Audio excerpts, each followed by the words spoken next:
Hi, I would just like to share my Google Classroom site. I created my Google Classroom just this year because the site is relatively new. My students all have a Gmail account given through the district, which is very helpful for Google Classroom. If your students do not have a Gmail account, try contacting your district to see if they can set it up for you. Otherwise, I'm not sure that Google Classroom would be the best tool to use to communicate with your students. Um, as a Worcester City Schools staff member, we all have Google accounts, which makes it very compatible to use Google Classroom within each elementary school. So this is my home site. I have 3 different classrooms set up, one for reading, one for math, and then one for my homeroom students. As you see on my front page, it tells you how many students are in each classroom and if there are any upcoming assignments. It's very easy to navigate in between classrooms. For example, when you log into my reading selection, any students that I haven't invited to join this classroom have access. If I have not invited a student to this classroom, they cannot log in and see what other students can see. And under the students category, you can see the students that you currently have in your classroom. You can also send emails to your students by clicking the mail button. You can also turn off whether students can post and comment, can only comment, or only the teacher can post and comment. And then you also have a class code here where you can send this code to a student and they can then join the classroom, or you can invite a student by entering their email address. The stream can include assignments as well as announcements. As you look here, I have an assignment that was assigned on February 4th, and due to a few snow days, 8 of my students are done, 3 are not done. And if I click the done, you can see here that a lot of students turned it in late. And I know as a teacher that this was due to snow days, so that is why their grades are not recorded on here and the late assignments are not taking into effect. Um,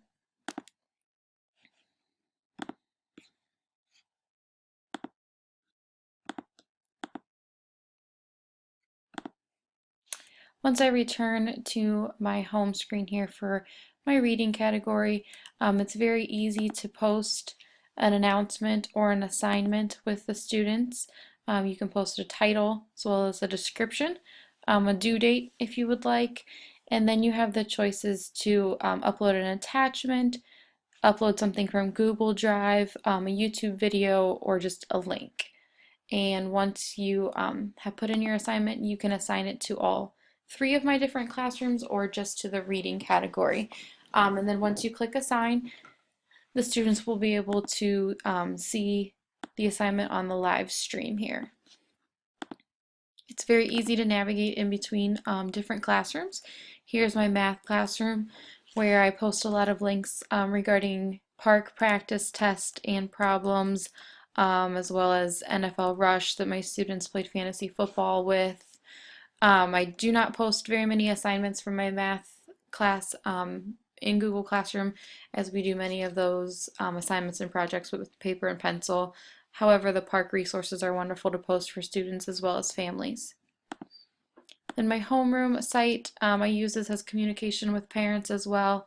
I will post my newsletters as well as any different kind of writing tasks that I do with my students. We're preparing to start our mystery typing assignments, and my students will be completing that in a Google Docs form, and that assignment will be posted through Google Classroom.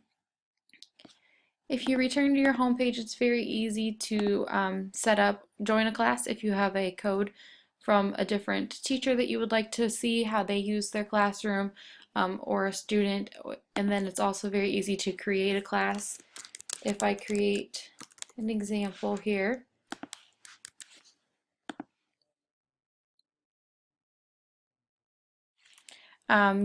you can go in and change your class theme to align with whatever your subject is. Change this to jelly beans. And then again, all of the classrooms look rather similar, where you can go in and add students or add a little section about what the classroom subject area is. and how to contact the teacher, for example. That would be more useful for parents. And then again, here's the stream where you can add your announcements and assignments. So it's very easy to properly organize a Google Classroom site. It's also extremely nice to be able to have your students in different classrooms and only access the classrooms that they need. Thank you for watching my Google Classroom demonstration.